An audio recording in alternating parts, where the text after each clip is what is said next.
Makulimlim na hapon. Makulimlim na hapon, HK. Ayan. Tag-ulan na dito. Lagi nang umuulan. Ayan, oh. Ngayon, umaambon-ambon na, eh. Mula pa ito kaninang umaga.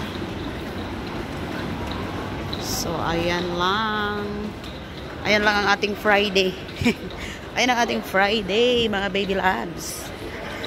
Maya-maya lang ay alis na tayo din sa HK. Pupunta na tayo ng China na naman. Hanggang Monday tayo doon. Ayoko nga doon sa China eh. Ano doon malungkot. Dito sa HK masaya. Maraming kababayan. Doon sa China wala akong makakausap na Pinay.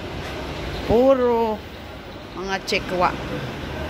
Ayan, nandito tayo. So ayan muna, bye for now.